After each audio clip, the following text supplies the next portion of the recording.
Hi hello welcome to Aadab TV. నేను మీ journalist Sai. ఈరోజు మనతో పరిచయం అక్కర్లేని పేరు, భయం అంటే అర్థం తెలియని వ్యక్తి. ఎవరినైనా ఎదిరిస్తారు, ఏమన్నా మాట్లాడతారు. తప్పు అయితే ఎంత దూరం అన్నా వెళ్ళి నిలబెడతారు. ఈ పాటికి దాదాపుగా అర్థమై ఉంటుంది. రమ్యారావు గారు మనతో ఉన్నారు. సీనియర్ నాయకులు కాంగ్రెస్ పార్టీలో ఉన్నారు. సో మేడంతో చాలా విషయాలు మాట్లాడాలి. ప్రజలందరూ డైరెక్ట్గా అడగాల్సిన క్వశ్చన్స్ కొన్ని ఉన్నాయి. మా ద్వారా అవి ఈరోజు మనం రమ్యారావు గారిని అడగబోతున్నాం. నమస్తే మేడం. నమస్కారం అండి. ఎలా ఉన్నారు? బాగున్నానండి. Right madam. సో ముందుగా మనం ఒకసారి బీఆర్ఎస్ పార్టీ గురించి మాట్లాడుకుందాం. సో ఈ మధ్య కాలంలో కవిత మళ్ళీ రీసెంట్గా యుఎస్ వెళ్ళారు. వెళ్ళగానే ఆమెని టీజీబీ కేసు ప్రెసిడెంట్ గౌరవ అధ్యక్షుల నుంచి పక్కన పెట్టేశారు. ఆమె ఒక పెద్ద లేఖ రాసింది. అంటే కవిత యుఎస్ వెళ్ళిన ప్రతిసారి ఏదో కుట్ర జరుగుతుంది. ఆమె పార్టీకి వ్యతిరేకంగా ఎన్ని మాట్లాడినా సస్పెండ్ మాత్రం చేయట్లేదు. అట్లా జరుగుతున్నారు. అసలు ఏం జరుగుతుంది? ఎందుకు సస్పెండ్ చేయకుండా పక్కన పెట్టకుండా ఎందుకు ఈ డ్రామా నడుస్తుంది? బీఆర్ఎస్ పార్టీల డ్రామా ఎవరిదో మా కాంగ్రెస్ పార్టీకి అవసరం లేదు, నాకు అంతకంటే అవసరం లేదు. ఇంకా వాళ్ళ పార్టీలో ఇప్పుడు మా పార్టీలో అయితే మా హైకమాండ్ ఏఐసిసి అయినా పీసీసీ అయినా మా ముఖ్యమంత్రి రేవంత్ రెడ్డి గారు ఏ కాల్ ఇచ్చినా ఏ చేయమన్నా మేము పార్టీ గైడ్లైన్స్లోనే పనిచేస్తాం.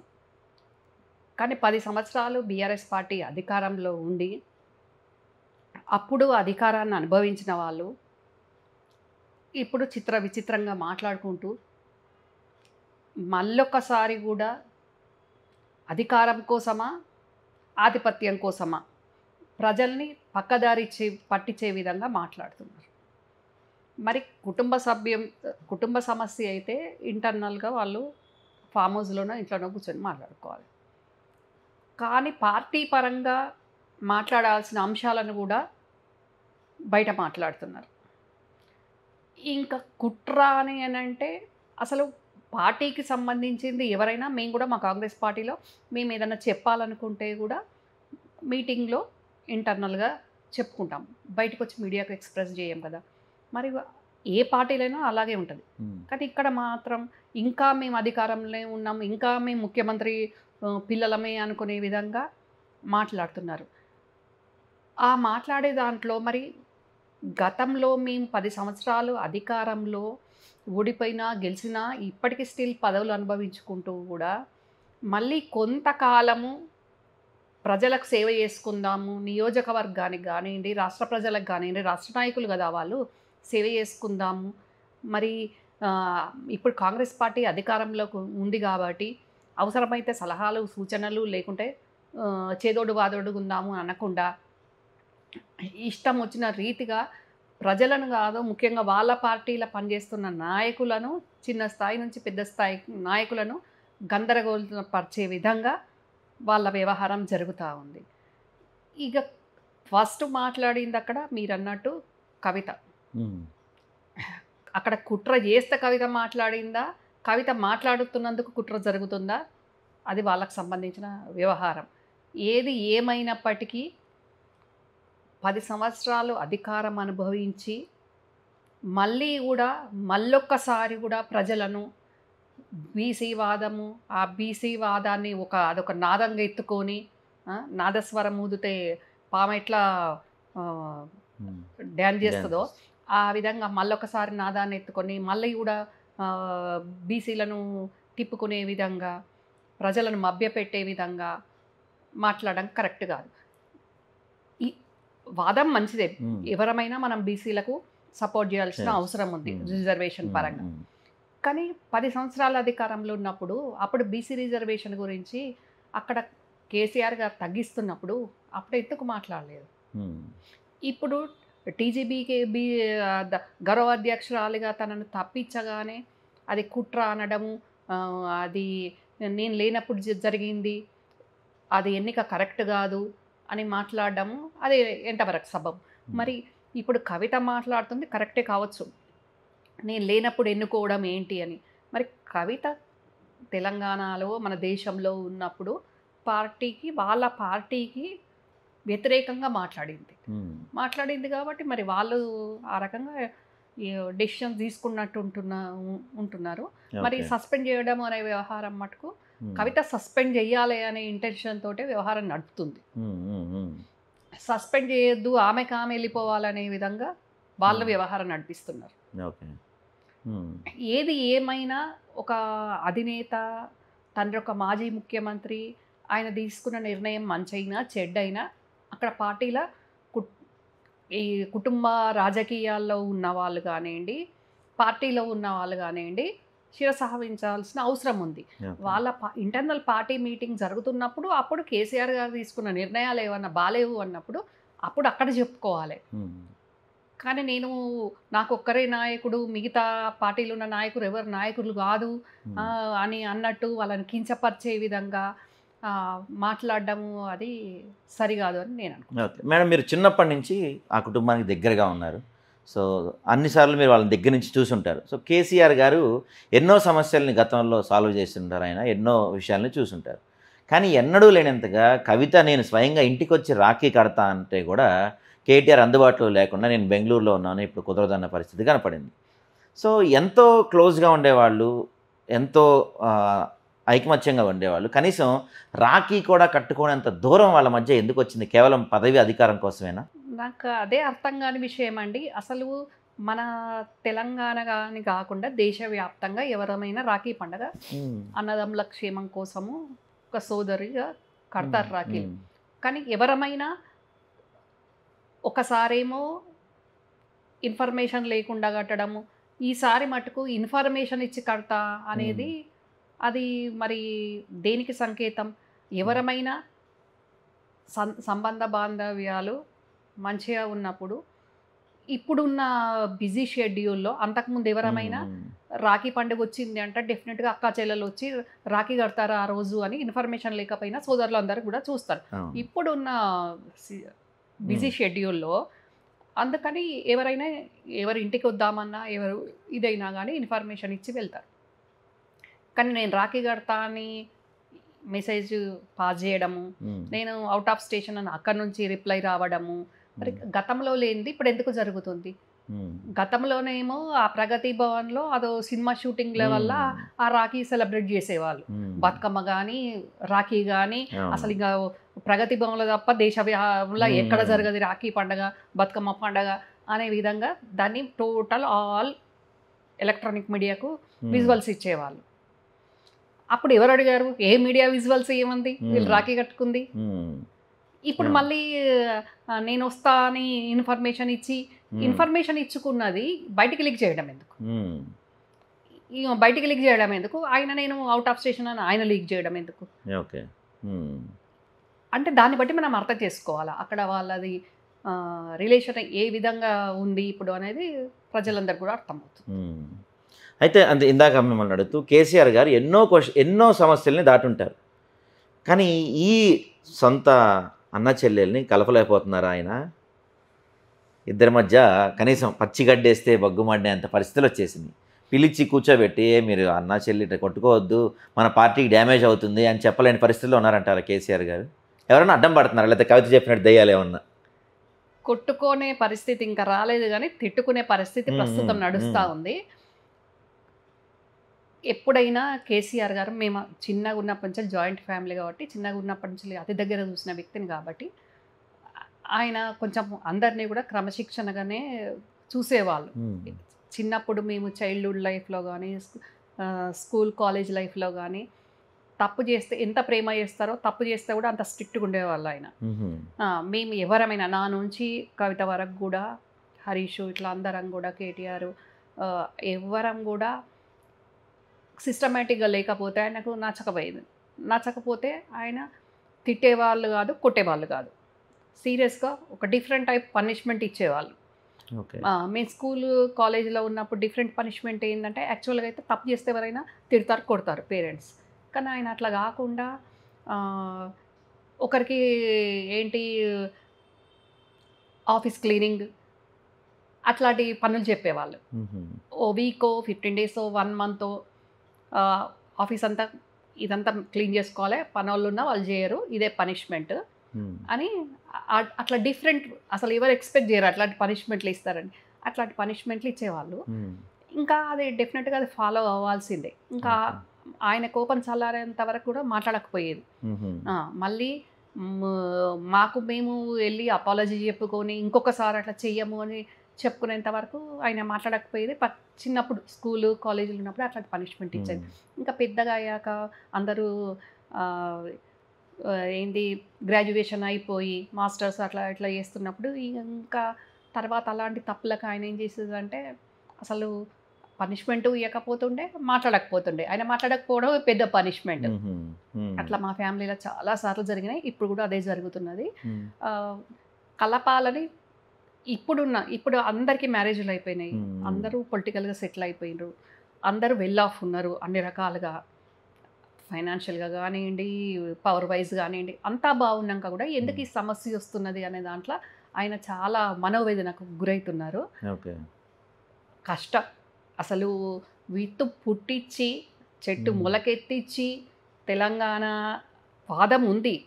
కానీ టీఆర్ఎస్ పార్టీ అనే విత్తును నాటి దాన్ని మొలకెత్తించి దినాభివృద్ధి చేసి అది దినాభివృద్ధి చెందడానికి ఎంతోమంది తెలంగాణ ప్రజలు తోడ్పడ్డారు. మేధావులు, కళాకారులు, విద్యార్థులు వాళ్ళందరూ కూడా తెలంగాణ అనే చిన్న చెట్టు మహావృక్షం అయ్యి మనకు తెలంగాణ సిద్ధించింది అంటే ఆ చెట్టుకు పండ్లు వచ్చినప్పుడే మనకు తెలంగాణ సిద్ధించినట్టు. ఆ పండ్లు వచ్చేంత వరకు కూడా ప్రతి ఒక్కరూ ఆ చెట్టును అతి భద్రంగా కాపాడుకున్నారు. కూలీలు లెక్క పనిచేసిండ్రు ప్రతి రంగంలో వాళ్ళు. తెలంగాణ వచ్చింది. ఆ పండ్లు అందరికీ చెందాల ఆ వృక్షం. కానీ ఆ ఫలాలు కొందరే అనుభవించారు. ఆ ఫలం నాకు కావాలి, ఆ పండు నాకు కావాలి అన్న వాళ్ళను అక్కడున్న కొంతమంది కోటరి చీకొట్టిండ్రు, చీత్కరించిండ్రు. అట్లాంటి ఘటనలు జరిగినాయి. అంటే ఆ చెట్టు ఎదిగి ఆ పండు పండడానికి తోడ్పడ్డ పని చేసిన కూలీలు, రకరకాలు కూలీలు మీన్స్ అంటే ఎవరి కష్టం వాళ్ళు, ఎవరి యాంగిల్లో వాళ్ళు పనిచేసిండ్రు. ఆ చెట్టు ఎదిగితే పండ్లు కాస్తే, పండు కాసింది అంటే మనకు తెలంగాణ వచ్చినట్టే అని అనుకొని పనిచేసిన వాళ్ళందరికీ కూడా ఎక్కడ న్యాయం జరిగింది? జరగలేదు. వాళ్ళ గురించి ఆలోచించలేదు. ఇప్పుడు మటుకు మళ్ళీ మా అధికారం, మా ఆధిపత్యం పార్టీ పరంగా కానివ్వండి, కుటుంబ పరంగా కానివ్వండి అనే విధంగా జరుగుతుంది. మరి ఇది ఎంత మాత్రం ఇక దీన్ని కేసీఆర్ గారు ఇప్పుడు వేరే పార్టీలు ఉన్న ఏ నాయకుడైనా కేసీఆర్ గారి ఆజ్ఞలకు అనుగుణంగా, ఆదేశాలకు అనుగుణంగా పనిచేస్తున్నారు. వాస్తవంగా వాళ్ళకి పదవులు వచ్చినా రాకున్నా, వాళ్ళకు కెపాసిటీ క్యాపబిలిటీ ఉన్నా, వాళ్ళకి సరి అయిన ఇచ్చినా ఇవ్వకున్నా ఇంకా కేసీఆర్ గారే మా నాయకుడు అని గ్రామ స్థాయి నుంచి ఇక్కడ సెంట్రల్ వరకు కూడా అట్లనే పనిచేస్తున్నారు అందరు ఆయన. కానీ ఈరోజు కుటుంబ సభ్యులే ఆయనను ఇబ్బంది పెడుతున్నారు. అది మనము అన్నా అనకున్నా అది వాస్తవం.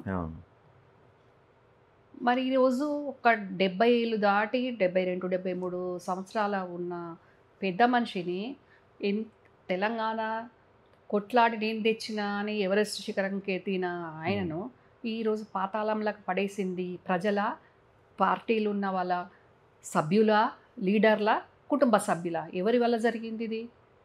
కేవలం ఇదంతా ఆయనను విపక్షాలు పడేయలేదు. ఈ కుటుంబ సభ్యులు చేస్తున్న వ్యవహారం వల్లనే పార్టీ పడిపోయింది. ప్రభుత్వం మా కాంగ్రెస్ వచ్చింది.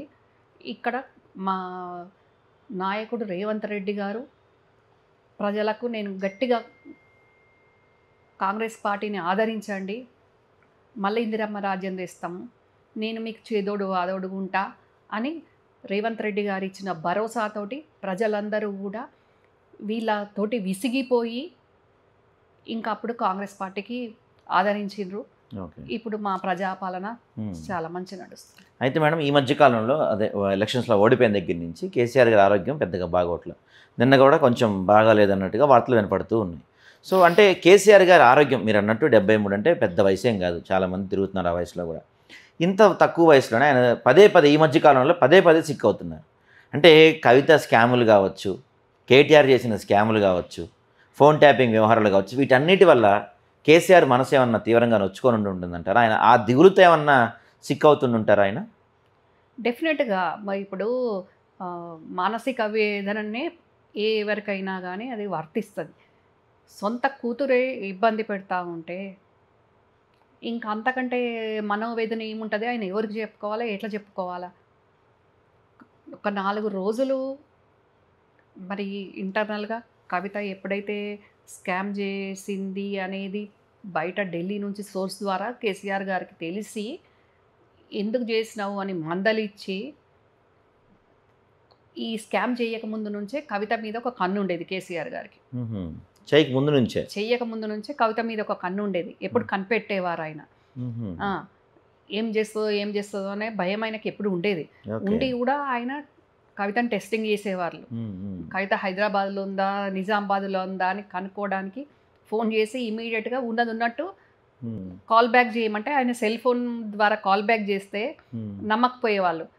నేను నిజామాబాద్‌లో ఉన్నా అని కవిత చెప్తే ల్యాండ్ ఫోన్ నుంచి నాకు కాల్ చెయ్యి అని అనేవాళ్ళు. అంటే ల్యాండ్ ఫోన్ నుంచి అయితే నిజంగా నిజామాబాద్ నుండే వస్తుంది కాలు అని. అంటే ఇక్కడ ఉండి కూడా నిజామాబాద్‌లో ఉన్నా అని చెప్పడానికి అవకాశం ఉంటుంది కాబట్టి ఆ రకంగా అంటే ఆ రకంగా ఆయన ఫాలో అప్ చేసిండ్రు కవితని కొంచెం జాగ్రత్తగానే. అయినా కూడా ఒక ముఖ్యమంత్రిగా చాలా బిజీ ఉంటుంది కాబట్టి క్షణం చేయలేరు కదా. ఇంకా ఈ ఎంపీ దానికి తోడు ఢిల్లీలో ఉంది. ఈ రకంగా స్కామ్‌లో కవిత ఇన్వాల్వ్ అవుతుందని ఆయన గెస్ చేయలేదు. కానీ కేసీఆర్ గారిని ఒక నీడలాగా ఉన్న శకునిగాడు కవితను లిక్కర్ స్కామ్‌లో ఇన్వాల్వ్ చేస్తారని కేసీఆర్ గారు ఊహించలేకపోయినరు, కనిపెట్టలేకపోయినరు. ఓకే. అంటే ఇంటి దొంగని ఈశ్వరుడైనా పట్టడు అన్నట్టు నా నీడలాగున్నాడు అని అనుకున్నారు కానీ కట్టపలాగా వెన్నుపోటు పొడుస్తాడు అని కేసీఆర్ ఊహించలేదు. కవిత ఇంకా ఈ నాన్న తర్వాత నేనే ముఖ్యమంత్రి కావాలన్న అత్యాశతోటి వెనక ముందు మంచి చెడ్డ చూసుకోకుండా ఆ శకునుగాడు చెప్పగానే లిక్కర్ స్కామ్లో ఇన్వాల్వ్ అయిపోయింది. కానీ నన్ను ఇన్వాల్వ్ అవ్వమంటున్నాడు. వాడు కూడా అప్పుడు రాజ్యసభ ఎంపీ కదా సంతోష్ కూడా. మరి వాడు అవ్వకుండా ఆ స్కామ్లో నన్ను అవ్వమంటున్నాడు అంటే మరి నేను ఒక ఆడపిల్లను ఏమైనా ఇబ్బంది జరిగితే ఎట్లుంటుంది అని కవిత వెనక ముందు చూసుకోకుండా ఎవరికి చెప్పకుండా ఇన్వాల్వ్ అయిపోయింది, ఇరికిపోయింది. ఒక ఆడపిల్ల తిహార్ జైలుకి వెళ్ళే పరిస్థితి కల్పించిన నీచ నికృష్టుడు ఈ శకునిగాడు. వాడి వల్ల తెలంగాణలో ఆడవాళ్ళకు కూడా ఒక రకంగా ఇది అవమానకరంగా ఇబ్బందికరంగా జరిగిన చర్యనే. ఓకే. మరి ఇప్పుడు ఆ శకుని అంటే సంతోష్ ఎవరైతే ఉన్నాడో కేసీఆర్కి ఇప్పుడు దాదాపుగా ఆయనే 24 గంటలు పక్కన ఉంటున్నారు. కేసీఆర్కి మెడిసిన్స్ ఇవ్వటం కానీ ఏదైనా ఆయనే చూసుకుంటున్నాడు. హరీష్ రావు కానీ కేటీఆర్ కానీ ఆఖరి కవిత ఇప్పుడు ఎలాగో యాక్సెస్ లేదనుకోండి, వీళ్ళు ఎవరో కేసీఆర్ని కలవాలన్నా ఆయన త్రూనే కలవాల్సిన పరిస్థితులు ఉంటాయని చెప్తున్నారు. కానీ ఆ శకుని మొత్తం ఫ్యామిలీని అంటే ఇబ్బంది పెడుతున్నప్పుడు కేసీఆర్ ఆరోగ్యం పైన కావచ్చు, కేసీఆర్ వాటిపైన కావచ్చు ఆయన ఏమైనా ప్రభావం చూపుతున్నాడు అనిపిస్తుందా మీకేమన్నా? డెఫినెట్గా చూపించే అవకాశం ఉంటుందండి. ఇప్పుడు ఒక మధ్య తరగతికి ఉన్న వాళ్ళమే మనకు హోమ్ వర్కర్స్ని పెట్టుకుంటాం. మనకి ఏదైనా సిక్ అయినప్పుడు వాళ్ళు వెన్నంటి ఉంటారు. అట్లాంటి కేసీఆర్కు ఒక ముఖ్యమంత్రికి మంది మార్బలం ఎంత ఉంటుంది. అలాంటి ఆయనకు వీడు మందు బిల్లలు ఇవ్వాల్సిన అవసరం ఏముంటుంది అంటే అదొక కోటరీ, అదొక మయసభలాగా నడిపించిండ్రు. ఇంకా వాడి నటన అనుకోనిండి అసలు నాకు తెలిసి టాలీవుడ్లో బాలీవుడ్లో నానంత నటించే వాళ్ళు ఎవరు ఉండరు. టాలీవుడ్ బాలీవుడ్ వాళ్ళు ఎవరన్నా అవసరం అనుకుంటే వీడిని తీసుకోవచ్చు, అంత బాగా నటిస్తాడు వాడు. వాని నటనకు కేసీఆర్ గారు ఎంతటి వాళ్ళకైనా ఏదో అన్నట్టు వాని ట్రాప్లో మరి వాడు ఏ రకంగా ఏం చేసిండో, డాక్టర్స్ అడ్వైజ్ చేసిన మందు బిల్లను మార్చి ఏ మందు బిల్ల ఏం మాయ చేసిండో తెలియదు కానీ ఆ రకంగా జరిగింది. ఇంకా ఇప్పుడు కేసీఆర్ గారికి కొంచెం హెల్త్ ఇష్యూస్, డయాబెటీస్, బీపీ అలాంటివి కూడా ఉంటాయి కాబట్టి జనరల్గా మనకు టెన్షన్లో ఉన్నప్పుడు మామూలుగా మనం కూడా ఇరిటేషన్ ఉంటుంది, ఫ్రస్ట్రేషన్ ఉంటుంది, రకరకాలుగా ఉంటుంది కదా. మరి ఎన్నో ఇబ్బందులు, ఇప్పుడు అధికారంలో లేదు, కవిత జైలుకి వెళ్ళి వచ్చినాక కూడా కొంచెం సైలెంట్గా ఉండమంటే కూడా ఉండట్లేదు. ఇప్పుడు పార్టీని బలోపేతం చేసుకుందాం, మళ్ళీ అధికారంలోకి వచ్చే విధంగా కలిసి పని చేసుకుందాము అని అంటే ఆ రకంగా కాకుండా అందరు ఒకటైతే నేను ఒకటి అని అన్నట్టు కవిత వ్యవహారానికి ఆయన చాలా తీవ్ర మనోవేదనతోటి ఉన్నారు. ఈ ఓకే. కవిత వల్ల నాకు ఎప్పుడు ఇబ్బందేనా ఉమ్, అనే ఉమ్, విధంగా ఆయన చాలా బాధపడుతున్నారు. ఏజ్ ఫ్యాక్టర్ కంటే ఎక్కువ ఈ వెన్నుపోట్లు టెన్షన్స్, ఎక్కువైపోయినాయి. వెన్నుపోట్లు కాదు. ఒకరు వెన్నుపోటు తెలియకుండా చేస్తున్నారు, ఒకరు ముందుపోటు చేస్తున్నారు. ఆ, కవితకు ముందుపోటు అవుతుంది, అశకున్ గాంధీ వెన్నుపోటు అవుతుంది. ఆ, ఈ ఈ రకంగా ఉండేసరికి ఆయన వెన్నుపోటును ఆయనకు తెలియకపోయినా ముందుపోటుది అయితే కనిపిస్తుంది కాబట్టి ఉమ్. అయితే మనం తమిళనాడులో చూస్తే అప్పట్లో మీకు గుర్తుండే ఉంటుంది, జయలలిత గారు అప్పట్లో చాలా సూపర్ పవర్, తమిళనాడులో తిరుగులేని నేతగా ఉండేవాడు. శశికళ అని ఒక వ్యక్తి ఆమె పక్కన వచ్చి చేరింది, పదవి పోయింది, ఆమె ఆరోగ్యం పాడైపోయింది, ప్రాణమే పోయే పరిస్థితి వచ్చింది. సో ఇప్పుడు కేసీఆర్కి కూడా అలా ఈయన వల్ల లైఫ్ థ్రెట్ ఉండే పరిస్థితి ఉండొచ్చు అంటారా?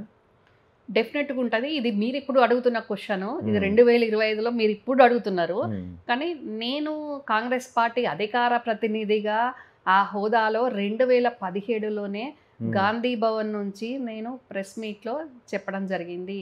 ఓకే. రాష్ట్ర ముఖ్యమంత్రి నా బాబాయ్ కాదు, రాష్ట్ర ముఖ్యమంత్రి చంద్రశేఖరరావుకు ప్రమాదం ఉంది. ఉమ్, జయలలిత గారు ఏ రకంగా అయితే అక్కడ ఆ కోటరీ ఉమ్, జయలలిత గారిని లేకుండా మట్టు పెట్టినరో, అక్కడ మన్నార్గుడి మాఫియా అయితే ఇక్కడ కుదురుపాక కోటరీ.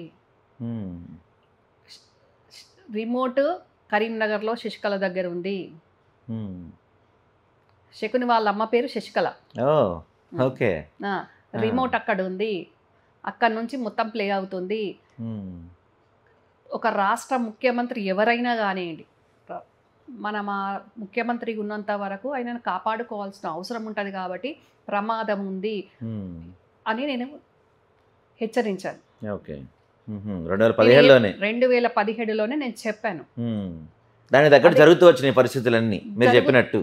జరుగుతూ వచ్చినాయి. అదే అదే కనిపిస్తుంది కదండి. అధికారం పోయింది, ఆయన ఆ, ఆరోగ్యం పోయింది, ఆరోగ్యము కుటుంబం విడిపోయింది. పోతుంది, కుటుంబము విడిపోతుంది. ఉమ్, ఇప్పుడు అన్నిటికంటే ముఖ్యంగా కేసీఆర్ గారిని బాగా వేధిస్తున్న మనోవేదన ఏంది అంటే, మా ముఖ్యమంత్రి రేవంత్ అన్న ముందు ఉమ్, ఒక చిన్న పిల్లగాడు, ఉమ్, నాకంటే 20 సంవత్సరాలు 20 ఇయర్స్ చిన్నోడి ముందు నేను ఆయన చేతిలో పరాజయం పాలైన, ఒక నా శత్రువు అయిన రేవంత్ రెడ్డి ముఖ్యమంత్రిగా అయిండు, ఆయన చేతిలో ఓటమి చెందిన అన్న బాధ కంటే కవితను మోసం చేస్తుంది నన్ను అనే బాధ ఆయనను తీవ్రంగా కలిచివేస్తుంది.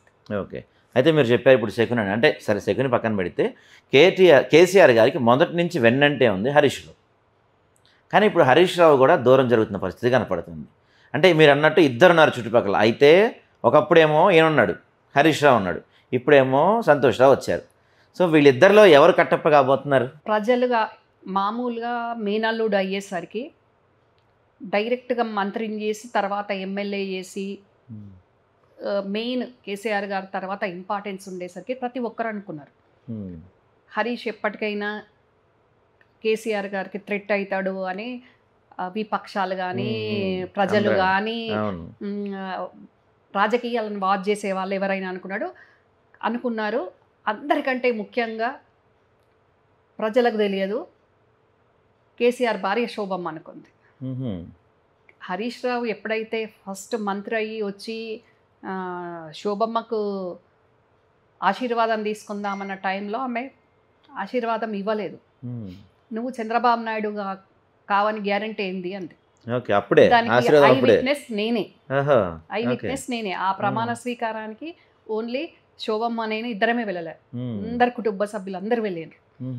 అప్పుడు హరీష్ మంత్రి అవ్వడం శోభమ్మకి ఇష్టం లేదు కాబట్టి అప్పుడు కేటీఆర్ కవిత లేరు, ఇండియాలో లేరు, యుఎస్ లో ఉన్నారు. లైమ్ లైట్ కాదు, అదే అసలు రాజకీయాల్లో లేరు. లేరు, అవునవును. ఇండియాలో లేరు. వాళ్ళు అమెరికాలో వాళ్ళ పనులు వాళ్ళు చేసుకుంటున్నారు. ఒకరు చదువుకుంటున్నారు, కేటీఆర్ జాబ్ చేసుకుంటున్నాడు. హరీష్ అవ్వడం ఏ మాత్రం కూడా శోభమ్మకి ఇష్టం లేకుండా విధాల ప్రయత్నం చేసింది అందరితోటి. అందులో అందరికంటే ఎక్కువ ప్రయత్నం నాతోటే జరిపించింది. ఓకే. నాయన నరసింహారెడ్డి గారు చనిపోయినారు, లేరు. మందాడి సత్యనారాయణ రెడ్డి గారు ఆయన లేరు, ఆయన చనిపోయినారు. ఉన్నది ఒక్క మత్స్యనాచారి గారు. వీళ్ళందరి దగ్గరికి నన్ను ఇంటికి వచ్చేవాళ్ళు కదా, కేసీఆర్ గారు ఢిల్లీలో ఉన్న వీళ్ళు ఇంటికి వచ్చేవాళ్ళు కదా, వాళ్ళ వర్క్ వాళ్ళు చేసుకోవాలి కదా. తెలంగాణ భవన్కి వెళ్ళి ఇంట్లో కూడా ఆఫీస్ ఉంటే వచ్చేవాళ్ళు. వచ్చినప్పుడు వెళ్ళి మాట్లాడు, నాకు హరీష్ అవ్వడం ఇష్టం లేదు, వెళ్ళి మాట్లాడు అంటే, మరి బాబాయ్ సెంట్రల్ మినిస్టర్ అయిన అవుతాడు కదా, మరి ఇక్కడ కూడా చూసుకునేడానికి ఉండాలి కదా, మరి రాము లేడు, ఈ హరీష్ మన కుటుంబ సభ్యుడే మనోడే కదా అని అంటే ఆమెకు ఏమాత్రం ఇష్టం లేకుండా సమస్య లేదు, అవసరమైతే సిద్దిపేటకి వెళ్ళి నేను నిలబడతా అంటే అప్పుడు సిద్దిపేట సీట్ ఖాళీ అవుతుంది కదా, ఒకరు ఉండాలి కదా, ఎవరో ఒకరు నమ్మకమైన వ్యక్తి అని, నేనైనా నిలబడతా అవసరమైతే రామును పిలిపిస్తా, కానీ హరీష్ అవ్వడానికి క్వశ్చనే లేదు, నాకు ఇష్టం లేదు అని ఆమె శత విధాలుగా ఫోర్స్ చేసి అడగమంటే నేను అడిగాను. మందాడి సత్యనారాయణ రెడ్డి గారిని అడిగిన. కేసీఆర్ గారి మాటే శిరోధార్యం, ఇలా మా సార్ ఒకసారి డిసైడ్ అయిందంటే అన్ని మంచి చెడ్డ ఆలోచించే నిర్ణయం తీసుకుంటారు, మేము సార్కు వ్యతిరేకంగా మాట్లాడే పరిస్థితి లేదని మందాడి సత్యనారాయణ రెడ్డి గారు అన్నారు. శోభమ్మ అంటే మాకు గౌరవమే కానీ ఈ విషయంలో మేము సార్తో మాట్లాడలేమని సత్యనారాయణ రెడ్డి గారు అన్నారు. నాయన నరసింహారెడ్డి గారు కూడా అదే మాట అన్నారు. మసనాచారి గారు కూడా లేదు, మేడమే సార్తో మాట్లాడుకోవాలి కానీ అంత మాట్లాడే శక్తి మాకు లేదు అని వాళ్ళు అన్నారు. వాళ్ళందరూ చెప్పింది నేను ఈమెకు చెప్పాను. వాళ్ళందరూ కూడా కుదరదు అంటున్నారు, ఇంకా నువ్వు డైరెక్ట్ మాట్లాడుకోవాల్సిందే, ఇంకా ఆల్రెడీ డిసైడెడ్ అయిపోయారు, అనౌన్స్ చేయడం ఒకటే ఉంది అని నేను చెప్పాను.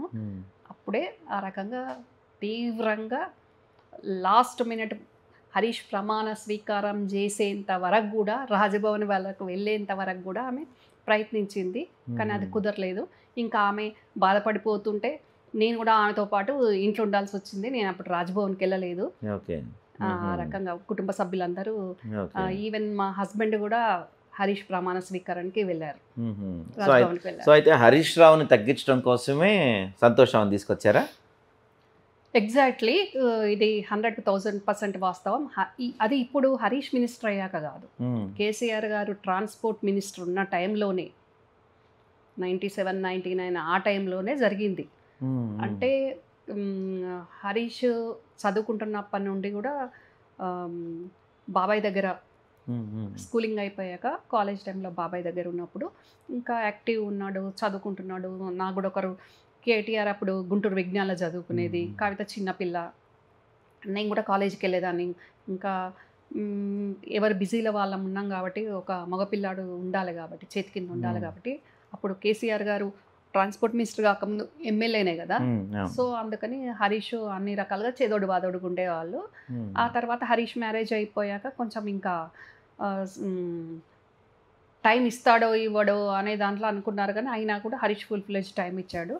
అయినా కూడా ఈ సంతోష్ని ఎంటర్ చేశారు. అంటే హరీష్కు ఇన్వాల్వ్మెంట్ ఎక్కువ అయిపోతుంది, హరీష్కు కేసీఆర్కి ఇంటిమస్ ఎక్కువ అయిపోతుంది, అంతా ట్రాన్స్పోర్ట్ మినిస్టర్ ఉంటే మొత్తం టోటల్గా కేసీఆర్ గారు హరీష్కి అన్నీ చెప్పడము అనేది వాళ్ళకి నచ్చక, ఇంకా వాళ్ళు మాట్లాడేసుకొని అమెరికా నుంచి కవిత శోభమ్మ మాట్లాడేసుకొని సంతోష్ ఈశకుని కానీ ఇన్వాల్వ్ చేయడం జరిగింది అప్పుడు 99లోనే. అప్పటి నుంచే స్టార్ట్ అయింది కొత్తగా. ఇది ఇప్పుడు మంత్రికి ఇస్తే అని కాదు, అప్పటి నుంచి ఇప్పటి వరకు స్టిల్ నడుస్తూనే ఉంది. ఓకే, సో ఇదంతా కేసీఆర్ గారికి తెలీదు. కేసీఆర్ గారికి అసలు ఏం జరుగుతుంది కుటుంబంలో అని చాలా విషయాలు తెలియదు. అయ్యో, దేశం మొత్తం రాష్ట్రం మొత్తం తెలిసిన వ్యక్తికి కుటుంబం తెలియదు. 100కు 70% ఆయనకు తెలియని కుటుంబంలో చాలా కుటుంబ పరంగా, రాజకీయ పరంగా చాలా చాలా జరుగుతాయి. ఇప్పుడు కొన్ని నేను ఇప్పుడు బయటికి చెప్తే ఈ రకంగా ఆయనకు తెలుస్తుందేమో కానీ నేను అట్లా ఇంకా చెప్పని చాలా చాలా చాలా ఉన్నాయి, ఆయనకు తెలియకుండా జరిగినాయి చాలా ఉన్నాయి. ఆ రకంగా అక్కడ శోభమ్మ శకుని సంతోష్ గారు అట్లా మేనేజ్ చేస్తారు. ఓకే, అయితే ఓ రకంగా చెప్పాలంటే ఎగ్జాంపుల్ నేను ఏం చెప్తానంటే, మీరు అడిగినట్టు కేసీఆర్కి దేశమంతా జరిగేది తెలుస్తుంది కానీ కుటుంబంలో జరిగేది తెలియదు అంటే, 6 months బ్యాక్ మా మేనత్త చనిపోయారు ఒకరు. ఆమంటే కేసీఆర్ గారికి చాలా ఇష్టం, సకలమ్మ ఆమె పేరు. ఆ మేనత్త ఇంట్లో ఉండి బాబాయ్ చదువుకున్నారు కూడా. యాక్చువల్గా కుటుంబ సభ్యులు అంటే ఆయనకు చాలా ఇష్టం, అందులో అక్కలంటే ఇంకా చాలా ఇష్టము, ఆడపిల్లలంటే చాలా ఇష్టం. సో నాన్నకు కానీ బాబాయ్ కానీ అట్లానే ఉండేది. మా నాన్న లేరు ఇప్పుడు, సో బాబాయ్ అక్క చెల్లెలు అంటే చాలా ఇష్టం. అయితే ఆ మీనత్తకి తను చనిపోకముందు 2 years back corona, second corona టైంలో అప్పుడు చాలా సిక్ అయింది ఆమె. సికింద్రాబాద్ యశోదలా ఉంది. ఓకే. ఉన్నప్పుడు ఒక పెళ్ళిగాని అబ్బాయి 25 ఇయర్స్ అబ్బాయి ఆమె మనమడు. ఆ సింగిల్ ఆ అబ్బాయే ఒక నాకు తెలిసి 1 వీక్ టు 10 డేస్ కావచ్చు. మా మేనత్తని ఆ ఒక్క సింగిల్గా ఆ అబ్బాయే మొత్తం టేక్ కేర్ చేసాడు. ఆ అబ్బాయి శోభమ్మకి ఫోన్ చేసి నానమ్మ సిక్ అయింది ఇట్లా ఉంది అని అంటే ఫోన్లోనే మాట్లాడింది. కానీ ఒక ఇప్పుడు రేవంత్ అన్న కుటుంబంలో ఏదైనా వచ్చిందంటే డైరెక్ట్ రేవంత్ అన్ననే వెళ్తున్నాడు వాళ్ళ ఫ్యామిలీలో ఎవరికి ఏమైనా కానీ. అక్కడ పెట్టాల్సిన మంది మార్బలం పెడుతున్నాడు, టేక్ కేరింగ్ తీసుకుంటాడు. కానీ ఇక్కడ సొంత అక్క సిక్ అయితే కేసీఆర్కి తెలియదు అసలు. కేసీఆర్కి తెలియదు. ఓకే. అనుకోకుండా అదే టైంలో మా హస్బెండ్కు చెయ్యి ఫ్రాక్చర్ అయింది. చెయ్యి ఫ్రాక్చర్ అయితే కరీంనగర్లో చెయ్యి ఫ్రాక్చర్ అయితే మేము హైదరాబాద్ సికింద్రాలని అడ్మిట్ చేయాల్సి వచ్చింది యశోదాల్ని. అడ్మిట్ చేస్తే అనుకోకుండా పక్క రూమే. అప్పటి వరకు నాకు మా మేనత్త పక్క రూమ్లో ఉన్నది తెలియదు. ఒక్కటే ఫ్లోర్లో అనుకోకుండా యాక్సిడెంటల్గా పక్క ఫ్లోర్లో పక్క రూమ్లో ఉండాల్సి వచ్చింది. పక్క రూమ్లోనే మీ వాళ్ళు ఉన్నారు అని అడ్మిట్ చేసేటప్పుడు చెప్తే మా వాళ్ళు ఎవరు అని అనేసరికి కేసీఆర్ గారి అక్క అనేసరికి ఏం పేరు అంటే సకలమ్మ అని చెప్పారు. అప్పుడు నాకు తెలిసింది పక్క రూముల్లో ఉన్నాం మేము 4 days ఉన్నాం, మాకంటే ముందు వాళ్ళు ఉన్నారు. అప్పుడు ఆ అబ్బాయి చెప్పాడు, మరి ఏంటి నువ్వు ఒక్కడివే ఉంటున్నావు అంటే అవును నేను ఒక్కడనే ఉంటున్నాను, పెద్దనాన్న బాబాయ్ వస్తున్నారు పోతున్నారు టేక్ కేరింగ్ చేస్తున్నారు కానీ డే అండ్ నైట్ నేనే ఉంటున్నాను అంటే నేను అప్పుడు అన్నాను తాతయ్యకి తెలుసా కేసీఆర్ తాతకంటే తెలియదు అని అన్నాడు. ఏమో తెలుసో తెలియదో నాకు తెలియదు అని అన్నాడు. అన్నాక మనం ఇన్ఫర్మేషన్ ఇవ్వలేదా అని నేను అడిగాను. అడిగితే అప్పుడు చెప్పాడు శోభమ్మ నానమ్మకి ఇచ్చాను, మరి శోభమ్మమ్మ చెప్పిందో లేదో నాకు తెలియదు, అమ్మమ్మనే ఫోన్లో మానిటర్ చేస్తుంది అంటే అమ్మమ్మ వచ్చిందా అంటే రాలేదు అని అన్నాడు. అంటే ఒక తమ్ముడు ముఖ్యమంత్రి ఒక్క మన్మడితోటి ఆమెకు 80 ఏళ్ళ పైన ఉంటాయి. ఆమె ఒక్కటి సికింద్రాబాద్ యశోదల. అదే శకుని కానీ ఫ్యామిలీ కానీ ఇంకా ఏ ఎమ్మెల్యేనో మంత్రో అదే సికింద్రాబాద్ యశోదల అడ్మిట్ అయితే మంది మార్బలం హంగామా ఉంటుంది. కానీ సొంత అక్క అడ్మిట్ అయితే నాకు తెలిసి ఇప్పుడు మనం మాట్లాడుకుంటున్న మీడియా ద్వారా వాయిస్ ఏమైనా రీచ్ అయితే తప్ప కేసీఆర్ గారికి ఆ విషయం తెలియదు. ఇప్పటికీ తెలియదు ఆయనకి. ఇప్పుడు తెలుస్తుంది కావచ్చు, అప్పుడు ఎవరికైతే తెలియదు ఆయనకైతే తెలుస్తుంది. ఆయనకి ఏమైనా దివ్య దృష్టి ఉందా అంటే వాళ్ళ శోభమ్మ చెప్తే తప్ప ఇంకా ఎవరు చెప్పరు. అంతే కదండి. ఈ అబ్బాయి డైరెక్ట్ వెళ్ళి కలవలేడు కేసీఆర్ కు, ఫోను యాక్సెస్ ఉండదు, ఆ శకునిగాడే ఉంటాడు, వాడు రిసీవ్ చేసుకోడు. చెప్తే శోభమ్మ చెప్పాలి అంతే. ఇది పరిస్థితి. ఇంకా ఆయనకి ఏ రకంగా తెలుస్తుంది? ఇది జస్ట్ ఒక ఎగ్జాంపుల్గా నీకు చెప్తున్నాను. ఇలాంటివి సో మెనీ ఉంటాయి కేసీఆర్ గారికి తెలియంది. నేను దానికి ఏదో ఫోన్లలో బంధువుల మాట్లాడుకుంటే తెలిసింది కాదు. నేను ఐ విట్నెస్ పక్క రూమ్లోనే మేమున్నాం, పక్క రూమ్లోనే మేమున్నాం కాబట్టి ఐ విట్నెస్ కాబట్టి నేను చూసాను. అంటే ఎంత బాధాకరమైన విషయం చెప్పండి. తమ్ముడు ముఖ్యమంత్రి, ఆమె ఒకసారి కాన్షియస్ అవుతుంది, ఒకసారి అన్కాన్షియస్ ఉంటుంది. ఆ పరిస్థితిలో ఉన్నప్పుడు కాన్షియస్లో ఉన్నప్పుడు తమ్ముడు ముఖ్యమంత్రి అని గుర్తొచ్చినప్పుడు తమ్ముడు వచ్చి చూడాలని ఏ అక్కకైనా ఉంటుంది కదా.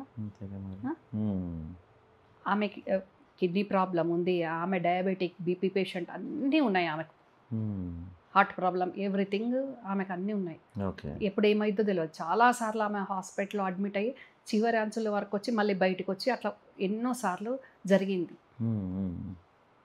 ఎవరికైనా తమ్ముడు ముఖ్యమంత్రి అన్నప్పుడు రావాలి, చూడాలి, పోనీ వచ్చి చూసే సందర్భాలు లేనప్పుడు ఫోన్లోనన్నా పరామర్శించాలని ఉంటుంది. కానీ అయినా కూడా వాళ్ళు ఏ రోజు కూడా తమ్ముడికి వెళ్ళి తమ్ముడు కలిసిన సందర్భంలో కూడా వాళ్ళు చెప్పుకోలేదు.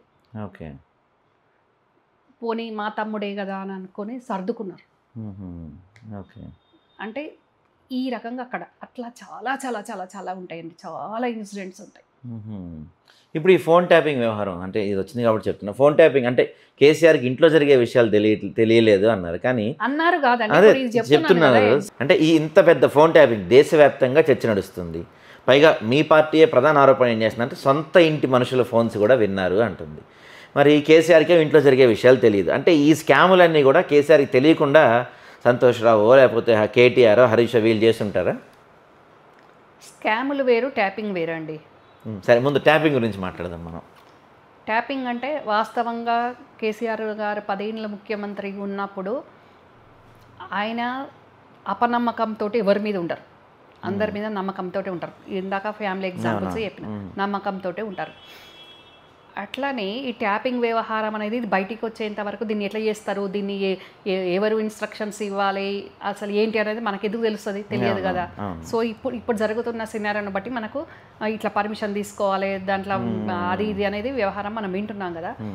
సో మరి కేసీఆర్ గారు ఇప్పుడు ఇంటెలిజెన్స్ చీఫో డీజీపో ట్యాపింగ్ అనేది ఉంటుంది, అది రాష్ట్ర శ్రేయస్సు కోసం కావచ్చు, ఇంకా రాష్ట్ర భద్రత పరంగా ట్యాపింగ్ చేయాల్సి ఉంటుందని డీజీపో ఇంటెలిజెన్స్ చీఫో ఎవరైనా కేసీఆర్ గారికి చెప్తే చేయండి అని అనిండొచ్చు. మరి ఆయన స్పెసిఫిక్గా ఈ పేర్లు చేయండి అని చెప్పారో చెప్పలేదో మనకు తెలియదు, మనము ఊహించుకొని మాట్లాడడానికి ఉండదు. కానీ ఇప్పుడు అఫీషియల్గా ముఖ్యమంత్రి ఒక కేసీఆర్ అయినా అక్కడ 4 రకాలుగా వ్యవహారాన్ని నడిపించారు. అందులో ఎవరికి ఎవరు నచ్చని వాళ్ళను, ఎవరికి అది కుటుంబ సభ్యులు కానివ్వండి, బయట పార్టీ వాళ్ళు కానివ్వండి, ఎవరి మీద పడితే వాళ్ళ మీద వాళ్ళు చెప్పి ఉండొచ్చు. Okay okay. అంతే ఎందుకండి, నా ఫోన్ కూడా ఇప్పుడు మీరు నాకు ఈరోజు కాల్ చేసిన ఈ నా ఒకటే నెంబర్, నేను ఇది యూజ్ చేసేది, ఇది అందరికి ఇది కూడా తెలిసి నెంబరు. ఈ నెంబర్ హస్బెండ్ పేరు మీద ఉంటుంది, ఫోన్ నాది. ఇది కూడా ట్యాపింగ్ లిస్ట్లో పెట్టేసారు నాది అనుకోని, కానీ అది హస్బెండ్ పేరు మీద ఉంది. ఓకే. మీకు ఎలా తెలుసు లిస్ట్లో పెట్టారని? నాకు తెలుస్తుందండి డెఫినెట్గా. ఈ శకుని సంతోష్ గాడు డెఫినెట్గా ఈ రాష్ట్రంలో ఫస్ట్ ఫోన్ ట్యాపింగ్ చేయించే పేర్లనే నా పేరు ఉంటుంది. ఓకే.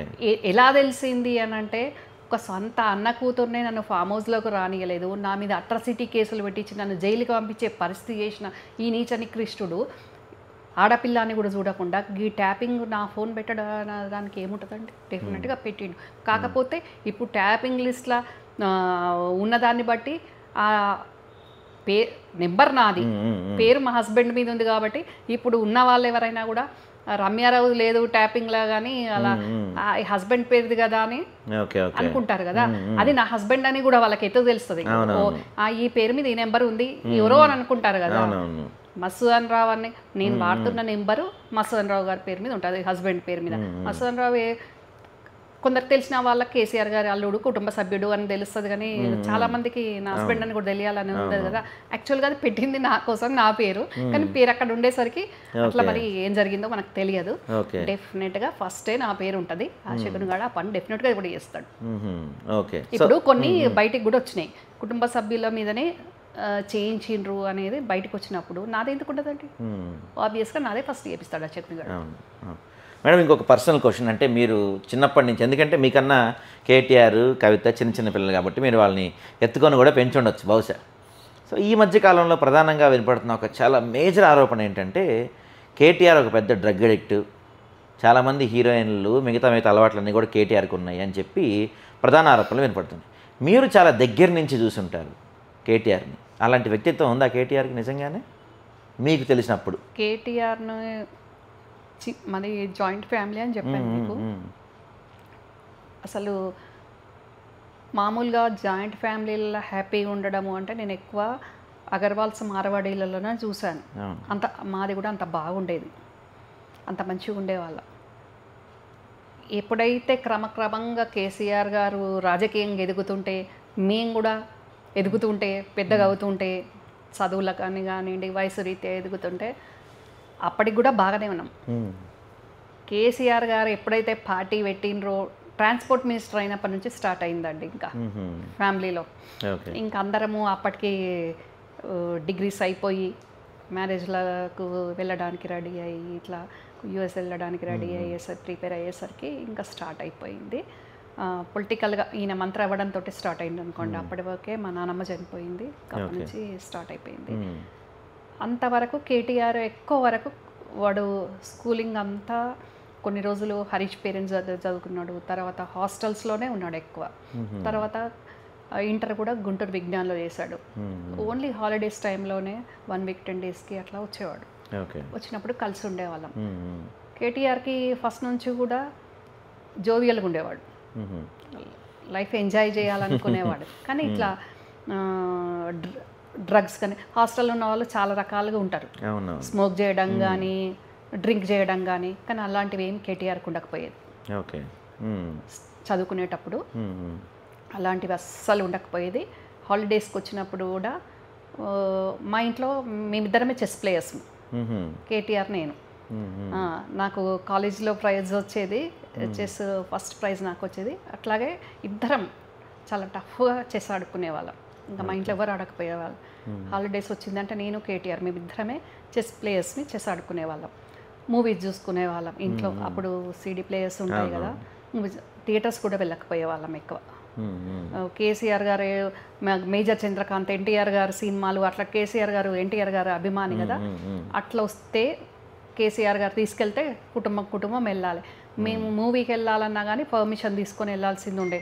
చెప్పకుండా, పేరెంట్స్కి చెప్పకుండా మూవీకి పోయే పరిస్థితి కూడా అప్పుడు లేకుండే, అంత సిస్టమేటిక్గా ఉండే. ఇంట్లోనే కేసీఆర్ గారు అసెంబ్లీకో బయటికి పోగానే ఆ DVD ప్లేయర్లో CD వేసుకొని ఇంగ్లీష్ మూవో తెలుగు మూవో అట్లా చూసుకునేవాళ్ళం, చెస్ ఆడుకునేవాళ్ళం అంతే తప్ప ఇంకా వేరే అట్లాంటి అలవాట్లు అప్పుడు కేటీఆర్కి అస్సలు లేకుండే.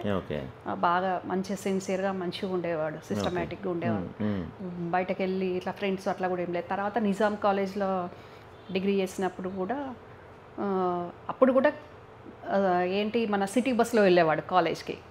చాలా ఏడ్చేవాడు, నాకు బైక్ కావాలి, అందరు నవ్వుతున్నారు, నువ్వు ఎమ్మెల్యే కొడుకు, అది కాలేజ్ సిటీ బస్లో వస్తావా అని టీచ్ చేసేవాళ్ళంట అమ్మాయి వాళ్ళ. వచ్చి ఇంకా నేను కాలేజీకి వెళ్ళను, నన్ను అందరు టీచ్ చేస్తున్నారు, ఎమ్మెల్యే కొడుకునని అంటే ఎవరు చెప్పుకోమన్నారని అడిగారు కేసీఆర్. నేనేం చెప్పుకోలేదు, తెలిసిపోయింది అని. బైక్ కొనిస్తేనే కాలేజీకి వెళ్తా అంటే, నువ్వు వెళ్ళినా పర్వాలేదు వెళ్ళకున్నా పర్వాలేదు, చదువుకుంటే ప్రయోజకుడు అవుతావు, చదువుకోకుంటే మన ఊర్లో ఉంది వెళ్ళి వ్యవసాయం చేసుకో, నేను బైక్ కొనియను అని కేసీఆర్ గారు అంటే అంత సిస్టమేటిక్గా అంతా మంచి మానిటర్ చేసేవాళ్ళు. ఈ రాజకీయాల్లోకి వచ్చాక, టీఆర్ఎస్ ప్రభుత్వం వచ్చాకనే ఇలాంటి అలిగేషన్స్ నేను కేటీఆర్ మీద వచ్చినాయి వింటున్నా. కానీ కేటీఆర్కి అట్లాంటిది ఏం లేదు. ఈవెన్ కేటీఆర్ వైఫ్ కూడా మా వెల్మా కాకపోయినా అది కూడా అరేంజ్డ్ మ్యారేజే, వేరే అలాంటివి ఏం లేవు. మరి ఇప్పుడు ఎందుకు వస్తున్నాయో అలిగేషన్స్ అంటే, నేను యాక్చువల్లీ కేటీఆర్కు రాఖీ గట్టక కూడా 33 years అయింది. 33 years అయింది. గుంటూరులో విజ్ఞాన్లో ఉన్నప్పుడు కాలేజీకి పోస్ట్ చేసేదాన్ని, అక్కడికి వెళ్ళి కట్టే పరిస్థితి ఉండదు కదా. నేను కవిత ఇద్దరం పోస్ట్ చేసేవాళ్ళం, ఎప్పుడన్నా ఇక్కడ ఉన్నప్పుడు కట్టేవాళ్ళం. కానీ అది కూడా కట్టక 33 years అయింది. అంటే అప్పటి నుంచే మాకు ఎప్పుడైతే మా నాన్నమ్మ చనిపోయి ఈ శకుని కానీ ఫ్యామిలీ ఎంటర్ అయినప్పటి నుంచే డిస్టెన్స్ అంతా మెయింటైన్ చేశారు. అది జరిగింది. ఓకే. అయితే ఇప్పుడు మీరే అన్నారు కేసీఆర్ గారు కనీసం బండి కొనియమంటే కూడా కొనిచ్చాను, నువ్వు బస్సులో వెళ్తే లేకపోతే మానేసే అనే పరిస్థితి అన్న కేసీఆర్ గారికి ఈరోజు చూసుకుంటే మనం దేని గురించి మొదలుపెట్టినా అంటే, మనం కాళేశ్వరం అంటే 1,00,000 కోట్ల స్కామ్ అంటున్నారు, ఆఖరికి గొర్రెల పంపిణీ కూడా 1000 కోట్ల స్కామ్ అంటున్నారు. సో కేసీఆర్ గారికి అయితే ఇలాంటివి మీరు చెప్పిన మాటల ప్రకారం ఇలాంటివి ఇష్టం ఉండవు, లేదా ఆయనకు నచ్చవు ఖచ్చితంగా. సో ఇవన్నీ కూడా కేసీఆర్కి తెలియకుండా ఇన్ని 1000 కోట్ల స్కామ్ తెలంగాణ మొత్తం దోపిడీ జరిగి ఉండొచ్చు అంటారా? వీళ్ళు మీరు చెప్పిన ఈ నలుగురు కలిసి చేసి ఉండొచ్చా? కేసీఆర్ కూడా సరే ఇంకా అధికారం ఉంది కదా చేయండి అని ఆయనకి చెప్పుండొచ్చా?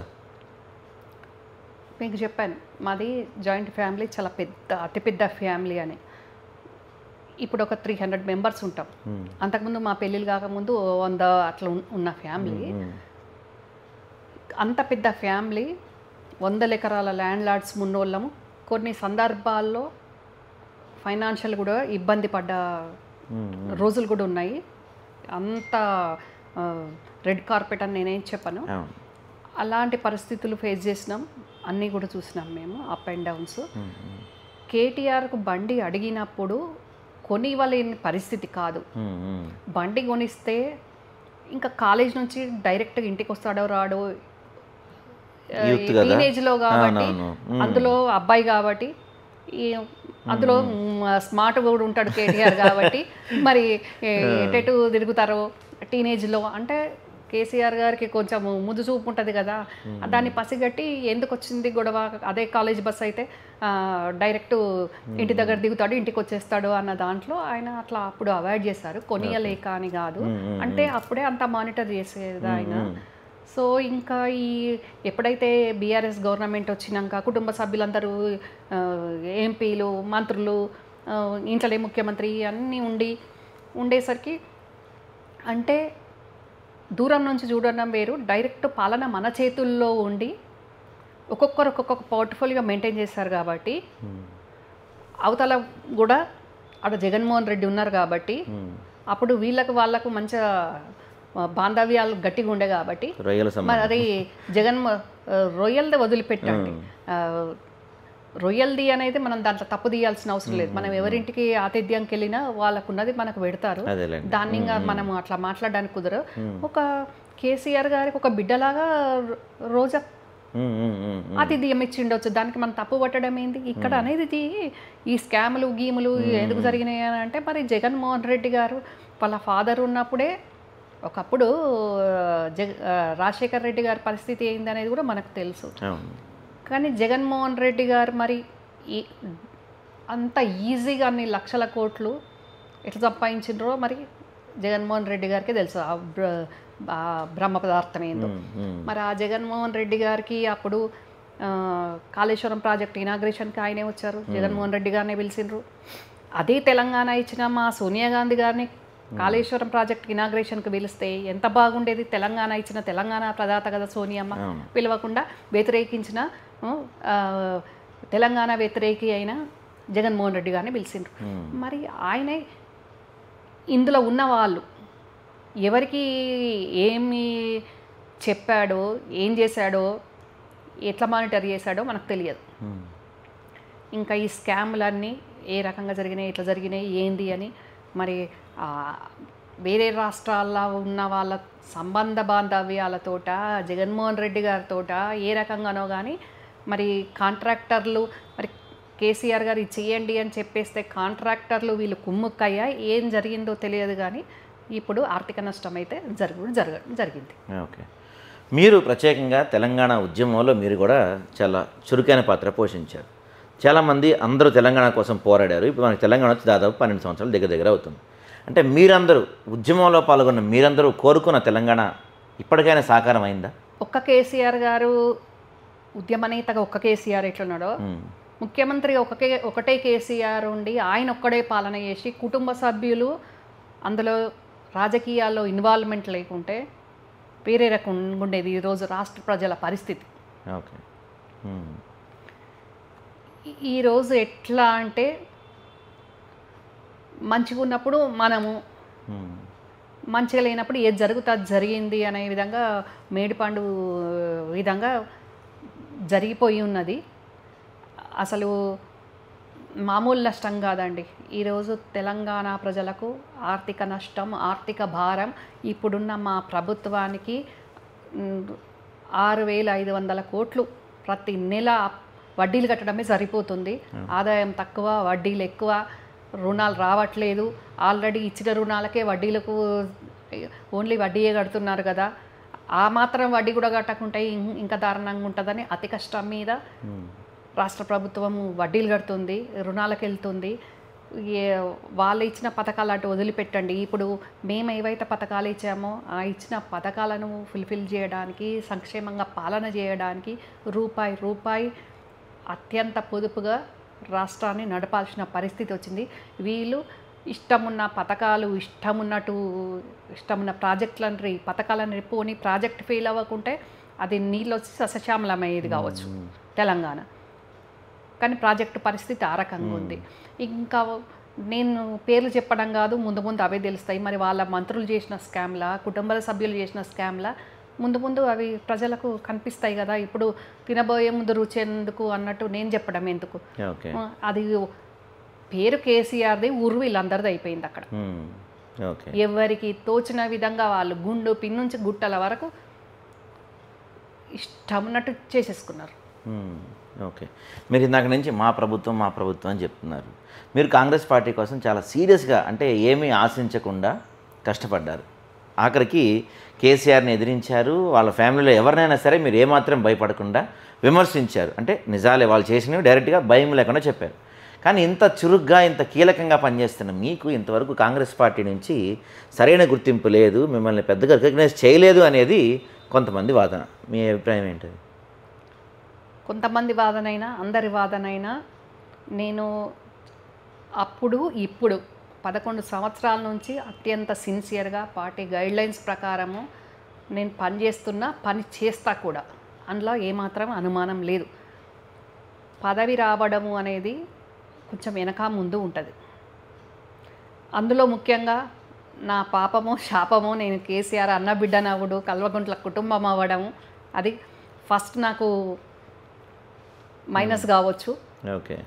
ఇంకా అందులో సెకండ్ ఓసీ నవ్వడము, ఇప్పుడున్న బీసీ వాదం ముందు కానీ బీసీ రిజర్వేషన్ అనండి, బీసీలకు సామాజిక న్యాయం అనే దాంట్లో కానివ్వండి, అట్లా యాంగిల్లో కూడా 2 terms Karimnagar seat BCA contest చేయడం జరిగింది. బీసీకే పోయింది. ఎంపీకి కూడా అడిగాను, కానీ వేరే రీజన్స్ వల్ల అట్లా కూడా రాలేదు. అయినా ఓపికతోటి ఉన్న పార్టీకి పనిచేస్తున్నా. తప్పకుండా నాకు ఒక రోజు వస్తుంది. మా రేవంత్ అన్న నాకు మాట ఇచ్చేండు, మాట నిలబెట్టుకుంటాడనే అనుకుంటున్నాను. ఓకే. అంటే మీరు అన్నట్టు మాట నిలబెట్టుకోకపోతే ఆల్రెడీ మీకు గతంలోనే బీజేపీ పెద్ద స్థాయి వ్యక్తుల నుంచి మీకు ఫోన్ కాల్స్ వచ్చాయి, మిమ్మల్ని రమ్మని ఆహ్వానించిన సందర్భాలు కూడా చాలా ఉన్నాయి. ఇప్పుడు రాష్ట్రంలో పరిస్థితులు కావచ్చు, దేశంలో పరిస్థితి కావచ్చు, కొంత బీజేపీ వైపు మళ్ళీ కనబడుతుంది. సో మరోసారి మీకు బీజేపీ నుంచి ఇర్రెస్పెక్టివ్ ఆఫ్ బీసీ రిజర్వేషన్స్ కావచ్చు, ఏమున్నా సరే కరీంనగర్ సీటు నీదే అమ్మా రా అని చెప్తే మీరు ఆలోచిస్తారా? నాకు ఒక బీజేపీ అని కాదండి, ఇప్పుడు నాకేం బీజేపీ వాళ్ళు టచ్లో లేరు. గతంలో అడిగారు, వాస్తవమే రమ్మని. నేను సున్నితంగా యాక్సెప్ట్ చేయలేదు, రిజెక్ట్ చేశాను. లాస్ట్ ఎలక్షన్స్లో 2018 ఆ టైంలో అడిగారు. ఇప్పుడు వేరే పార్టీ వాళ్ళు కూడా నాకు ఇప్పుడు ఈ జూబ్లీహిల్స్ నుంచి కూడా మీరు కాంటెస్ట్ చేయండి అంటే నేను కాంగ్రెస్ పార్టీ వదిలే పరిస్థితి లేదు. నేను కాంగ్రెస్ పార్టీ నేను వదలను. వేరే పార్టీ అంటే చెప్తానండి. నేను నా కొడుకు 11 సంవత్సరాల నుంచి మా బాబు నేను ఇద్దరం కాంగ్రెస్లో పనిచేస్తున్నాం, కాంగ్రెస్లోనే ఉంటాం. మా నాన్న కూడా కాంగ్రెస్లో ఉంటాం. వేరే పార్టీకి వచ్చే ప్రశ్నే లేదు, సమస్య లేదు అని నేను చెప్పేశాను. ఓకే. వేరే పార్టీ వారు మిమ్మల్ని జూబ్లీహిల్స్ నుంచి ఏదో ఆల్ ఇండియా పార్టీ అంట, వాళ్ళు రెగ్యులర్గా నేను అసలు అవాయిడ్ చేస్తున్నాను, కానీ వాళ్ళు రెగ్యులర్గా డిఫరెంట్గా మెసేజ్ పంపిస్తున్నారు. మీరు కరెక్ట్ క్యాండిడేట్ తెలంగాణలో రండి అంటే నేను రాను, క్వశ్చనే లేదు అని. సరే, అంటే బీజేపీ బయట పార్టీ కాబట్టి మీరు సున్నితంగా తిరస్కరించారు. ఒకవేళ కవితని సస్పెండ్ చేసి కేసీఆర్ ఫోన్ చేసి అమ్మ మన పార్టీ నువ్వు రావాలి, నీ అవసరం ఉంది, రామ్మ మన పార్టీ మహిళా విభాగం మొత్తం నువ్వే చూసుకోవాలి, నీకు కావాల్సింది ఇస్తాం రామ్మ అని పిలిస్తే ఆలోచిస్తారా? నాకు నేను చెప్పుకోవడం కాదు, నాకు ఒక మహిళా విభాగం కాదు, టోటల్ పార్టీని నడపగలిగే సత్తా నాకు ఉంటుంది. నేను పుట్టిందే రాజకీయాల్లో. మా ఫాదరే అందరికీ రాజకీయ గురువు అనుకోవాలి, కేసీఆర్తో సహా. మా ఇంట్లో ఫస్ట్ మా ఫాదరే రాజకీయం. పుట్టినప్పంచేలి లక్షలాది కార్యకర్తలను, కోట్లాది మందిని కలవకపోయి ఉండొచ్చు, లక్షలాది మంది కార్యకర్తలను కలిసిన వాళ్ళ అభిమానం ఉంది. పార్టీలకు అతీతంగా మీ మీడియా సోదరులు కూడా నాకు ఎంతోమంది, వేలాది మంది అభిమానులు ఉన్నారు. వరల్డ్ వైడ్గా నాకు ఫ్యాన్స్ ఉన్నారు.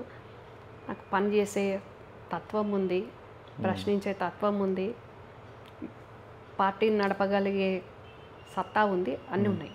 ఒక ఓన్లీ మహిళా విభాగం అని మహిళలను తక్కువ చేసే విధంగా మీరు దయచేసి మాట్లాడకండి. ఏ పార్టీలో అయినా ఒక పనప్ప చెప్తే ఒక మహిళనే పర్ఫెక్ట్గా పని చేయగలుగుతారు. ఇప్పుడు నేనేం చెబుతున్నానంటే ఏ పార్టీలో ఏ మహిళ అయినా చేయగలుగుతుంది. చాలా మహిళల శక్తి బయటికి రానియరు, మాకు ఉంటుంది టాలెంట్, కాకపోతే మమ్మల్ని ముందుకు అడుగేనియడు, మాకు తోడ్పాటు ఉండరు. కానీ ఏ మహిళకైనా టాలెంట్ ఉంటుంది, వాళ్ళకి అప్పచెప్పినప్పుడు వాళ్ళు చేయగలిగినప్పుడే వాళ్ళ కెపాసిటీ వాళ్ళ క్యాపబిలిటీ బయటకు వస్తుంది. అవునవును. ఇంకా కవితను ఇప్పుడు ఏదో కవిత దూరమైంది నన్ను రా అని కేసీఆర్ పిలిస్తే నేను పోతా అని మీలాంటి వాళ్ళకు డౌట్ రావడము, ఎవరికైనా ఇంకా డౌట్స్ ఉండొచ్చు, కానీ అలాంటిది ఏముండదు. నేను మా బాబు ఇద్దరం కాంగ్రెస్లో ఉంటాం, కాంగ్రెస్లో పనిచేస్తాం.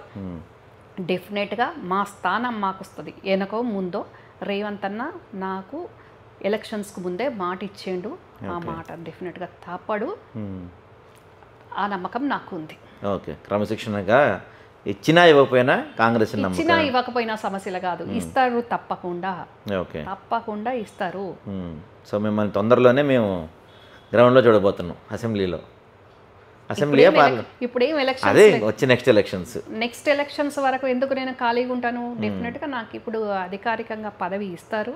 ఓకే, ఎలక్షన్స్ ఇంకో 3 years అట్లా ఉన్నాయి, కానీ అప్పటి వరకు నేను ఎందుకు ఖాళీగా ఉంటాను? ఖాళీగా ఉండే సమస్య లేదు. నా పదవి నాకు వస్తుంది, నా పని నేను చేస్తూనే ఉంటాను. ఓకే, మాట తప్పడు రేవంత్ అన్నానే నేను అనుకుంటున్నాను. ఎందుకంటే నేను ఒక సోదరునిగా మొన్న రాఖీ కడతాయి కూడా, రాఖీ గిఫ్ట్ ఏమి ఇస్తున్నారు మరి?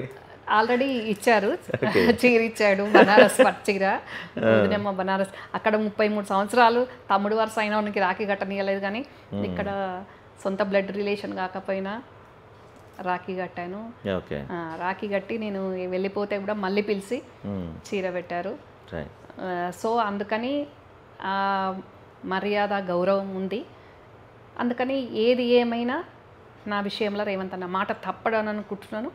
తప్పితే కనుక ఇంకా ఓకే, ఇక అది మన చేతుల్లో ఉండదు. రైట్. అయితే ఇప్పుడు మీరు చెప్తున్నారు రేవంత్ రెడ్డి గారి గురించి చాలా బాగుంది, పరిపాలన బాగుంది అంటున్నారు. కానీ కేటీఆర్ పదే రేవంత్ రెడ్డిని థర్డ్ క్లాస్ సీఎం అని చెప్పి కామెంట్స్ చేస్తున్నారు. అసలు సీఎం పదవికే పనికిరాడు, ఏదో గుంపు మేస్త్రి ఇట్లాంటి పేర్లు పెట్టి విపరీతంగా సోషల్ మీడియాలో ట్రోల్స్ చేపిస్తున్నారు. సో మీరు చూశారు, ఇద్దరు ముఖ్యమంత్రిని చూశారు, బాగా దగ్గర నుంచి చూశారు. మీరు చెప్పండి, కేసీఆర్ గారి పరిపాలన, రేవంత్ పరిపాలన ఏది బాగుంది, ప్రజలకు ఏది ఎక్కువ చేరువవుతుంది? అది కేసీఆర్ గారిది రీజనల్ పార్టీ, కేసీఆర్ గారు పుట్టించుకున్న పార్టీ. ఇది 125 ఏళ్ళ చరిత్ర ఉన్న కాంగ్రెస్ పార్టీ. ఈ పార్టీలో రావడమే వర్కింగ్ ప్రెసిడెంట్ అయ్యి, పిసిసి ప్రెసిడెంట్ అయ్యి, ఇమీడియట్గా ముఖ్యమంత్రిగా చరిత్ర సృష్టించిందే రేవంత్ అన్న. ఆయనది డిఫరెంట్. అక్కడ కేసీఆర్ గారు ముఖ్యమంత్రి అయినా ఒక సిపిలు మంత్రులే ఆయన కలవలేకపోదురు. కానీ ఇక్కడ డిఫరెంట్. ఇక్కడ రేవంత్ అన్న మంత్రులకు అవైలబుల్గా ఉంటాడు, అందరికి స్వేచ్ఛ ఉంది. ఇక్కడ మంత్రులతోటి కోఆపరేట్ చేసుకుంటూ, మాకు హైకమాండ్ ఢిల్లీలో ఉంటుంది కాబట్టి హైకమాండ్కు అనుగుణంగా పనిచేసుకుంటున్న ముఖ్యమంత్రి, ప్రజలకు అనుసంధానంగా ఉంటున్న ముఖ్యమంత్రి. అక్కడ నా మాటే వేదం, నా పాలనే శాసనం అనే విధంగా కేసీఆర్ గారు ఉండే. కానీ ఇక్కడ అట్లా కాదు. ఏదైతే ఇందిరమ్మ రాజ్యం తెస్తామని చెప్పినామో ఆ ఇందిరమ్మ రాజ్యం చూపించే విధంగా కాంగ్రెస్ చేతల ప్రభుత్వం, కోతల ప్రభుత్వం, మాటల ప్రభుత్వం గత పాలకులలాగా కాదు, పక్కా చెయ్యి పాటి చేసి చూపిస్తుంది అభివృద్ధి అనే విధంగా రేవంత్ అన్న పాలన చేస్తున్నాడు. ఏదైనా రివ్యూ పెడతాడు, అందరు అభిప్రాయం తీసుకుంటారు, క్యాబినెట్లో తీర్మానం జరుగుతుంది. అవి అయినాకనే ఏ జీవో అయినా, ఏదైనా, ఏ పాలసీ మేకింగ్ అయినా అందరితో కూర్చొని హైకమాండ్ అప్రూవ్ తీసుకొని అని చేస్తారు ఇప్పటి వరకు అయితే. కానీ మనం గత పాలనలో చూస్తాం, ఏ నిమిషంలో ఏ జీవో వచ్చేది తెలియదు, ఆ పాలసీ మేకింగ్లో ఎవరు ఉంటారో తెలియదు.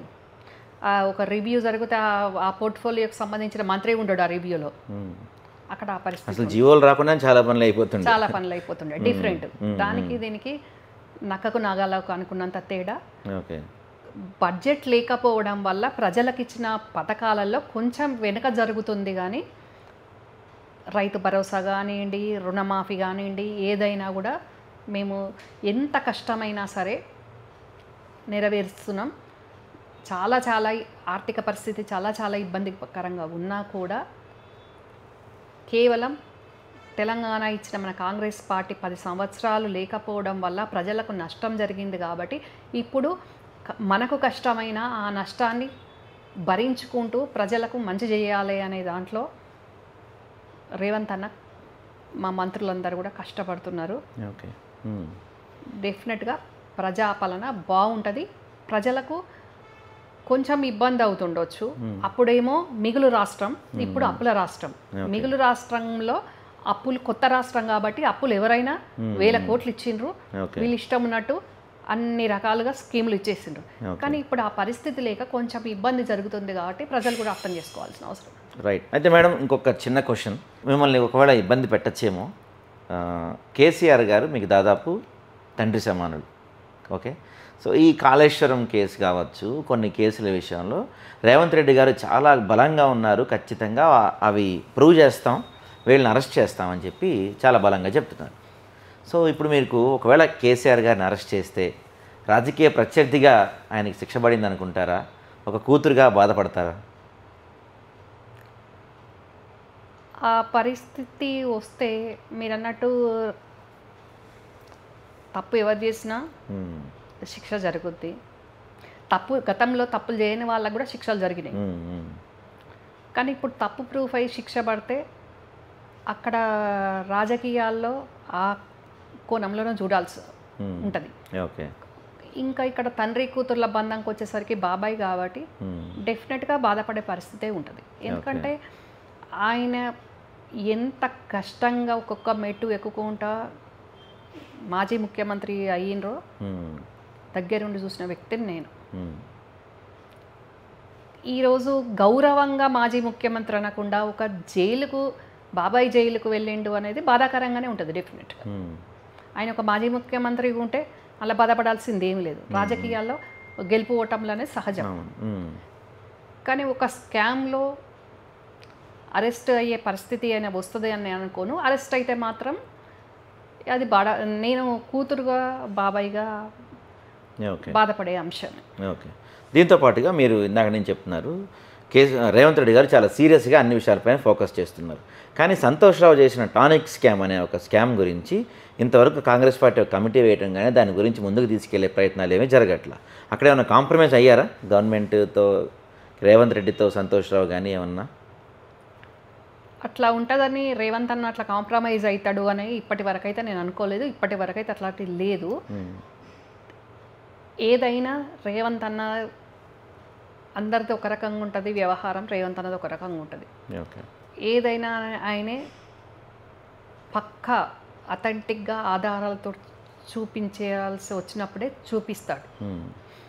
అది అప్పుడు చూపించారు జరిగింది అని, ఇంత జిఎస్టీ ఎగ్గొట్టారు ఇట్లా ఇది అని. డెఫినెట్గా ముందు ముందు అది కూడా బయటకు తీస్తారు. దేన్నైనా కానీ ఏదో మాటలు చెప్పిండు ఒక రాజకీయ నాయకుని లెక్క అని కాకుండా వీళ్ళు చేసిన తప్పు ఇది అని ప్రజల ముందు ఆధారాలతోటి ఉంచే విధంగా ఆయన చేస్తాడు అని నాకు అనిపిస్తుంది. Okay, right madam. ఫైనల్గా కవిత కొత్త పార్టీ పెడతా అంటుంది, లేకపోతే బీజేపీకి వెళ్తుంది, లేకపోతే కాంగ్రెస్కి వస్తూ ఉంటుంది. సరే, బీజేపీ వాళ్ళు తీసుకుంటారా, ఆమె వెళ్తారనేది డౌటే, ఎందుకంటే గతంలో ఆమె పైన కేసులు ఉన్నాయి కాబట్టి. కాంగ్రెస్ వాళ్ళు కొంత స్వాగతించే పరిస్థితి కనపడుతుంది అంటున్నారు. కొంత డిస్కషన్స్ ఏమైనా నడుస్తున్నాయి. మల్లికార్జున ఖర్గే గారు అప్పుడు ఎన్నికైనప్పుడు కూడా ఏమో ఫోన్ చేసి మరీ విష్ చేసిన పరిస్థితులు కనపడుతున్నాయి. సో ఒకవేళ కవిత గారు కాంగ్రెస్ పార్టీకి వస్తే చెల్లిగా మీరు స్వాగతిస్తారా, లేదు వద్దు అని చెప్పి అడ్డుకునే పరిస్థితి ఉండొచ్చా?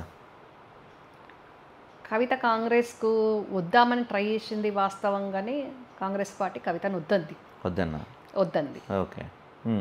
కవిత కాంగ్రెస్కి వచ్చే పరిస్థితి లేదు. కాంగ్రెస్ వద్దంది, బీజేపీ వద్దంటుంది. ఆమెమో మరి బయటికి వెళ్ళి కొత్త పార్టీ పెడతారా? ఇంకా బీజేపీకి వెళ్ళడం ఆమెకి ఇష్టం లేదు కదా. బీజేపీ మీద గట్టిగా మాట్లాడలేదని కవిత అంది కదా. సో కొత్త పార్టీ అంటారా? పెడుతుండొచ్చు. ఓకే. ఒకవేళ కొత్త పార్టీ పెడితే బీఆర్ఎస్కి నష్టం అవుతుందా, కాంగ్రెస్కి ఏమన్నా నష్టం అవుతుందా? ఆమె అసలు ఎంతవరకు ప్రభావం చూపగలుగుతారు? బీఆర్ఎస్కి ఏమో కానీ కాంగ్రెస్కి ఎలాంటి నష్టం ఉండదు. కాంగ్రెస్కి ఇంకా లాభమే ఉంటుంది, మాకు ఎలాంటి నష్టం ఉండదు. ఆమె ఉనికి చాటుకోవడానికి పెట్టుకోవడం తప్ప ఆమెతోటి రెండు పార్టీలకు కూడా ఇబ్బంది అయ్యే పరిస్థితి ఉంటుందని అయితే నేను అనుకోను. ఓకే. ఆధిపత్య పోరు నడుస్తుంది కాబట్టి బీఆర్ఎస్ పార్టీ పరంగా కానీ కుటుంబ పరంగా కానీ ఆధిపత్య పోరు నడుస్తుంది కాబట్టి కవిత పా ఇంకా నాకు నేనైతే నా పార్టీ నేనే అధినేత నా ఇష్టము అన్నట్టు ఉంటుంది కాబట్టి పెట్టుకోవాలనుకుంటున్నట్టుంది అంతే తప్ప నాకు తెలిసి ఇది ఏ పార్టీకి ఇబ్బందికరమైన పరిస్థితి అయితే ఉండదు. Right madam. ఫైనల్ క్వశ్చన్, బీజేపీలో బీఆర్ఎస్ విలీనం అవుతుంది అంటున్నారు, అది అవుతుందో లేదో పక్కన పెడితే కాంగ్రెస్కి ప్రధాన ప్రత్యర్థి అంటే రాబోయే స్థానిక సంస్థల్లో కావచ్చు, జిహెచ్ఎంసీ కావచ్చు, తర్వాత ఎలక్షన్స్లో కావచ్చు, ఇప్పుడు కాంగ్రెస్ పార్టీ ప్రధాన ప్రత్యర్థిగా బీజేపీని చూస్తుందా బీఆర్ఎస్ని చూస్తుందా? తెలంగాణ ప్రజలు కాంగ్రెస్ తోటి ఉన్నారు, జూబ్లీహిల్స్ ప్రజలు కూడా కాంగ్రెస్ తోటే ఉన్నారు. ఓకే, ప్రజలు మాతోటి ఉన్నారు కాబట్టి మేము అక్కడ ఎవరిని పోటీ పెట్టినా కానీ ఘన విజయం సాధిస్తాం. మేము బీఆర్ఎస్ని లెక్కలు తీసుకోవట్లేదు, బీజేపీని లెక్కలు తీసుకోవట్లేదు. ఎందుకంటే మాకు ప్రజలు ముఖ్యం, మా పాలన బాగుంది, మా పథకాలు బాగున్నాయి, ప్రజా సంక్షేమాని కోసం నిరంతరం మా ముఖ్యమంత్రి మంత్రులు పనిచేస్తున్నారు కాబట్టి కాంగ్రెస్ పార్టీని ఆదరిస్తారు. వాళ్ళ గురించి అంత ఫోకస్ చేయాల్సిన అవసరము లేదు. వాళ్ళ ఈ రెండు పార్టీలు కాబట్టి మేము పోటీలో ఉన్నప్పుడు అల్టిమేట్గా వాళ్ళు కూడా పోటీలో ఉంటారు. వాళ్ళు పోటీదారులు అనుకుంటున్నారు కానీ మేము అనుకోవట్లేదు. మాకు డైరెక్ట్ ప్రజలు ఉన్నారు. Right, okay madam, thank you madam, thanks for your interview. ఇది రమ్యారావు గారితో ఇంటర్వ్యూ. చూస్తూనే ఉండండి ఆదాబ్ టీవీ.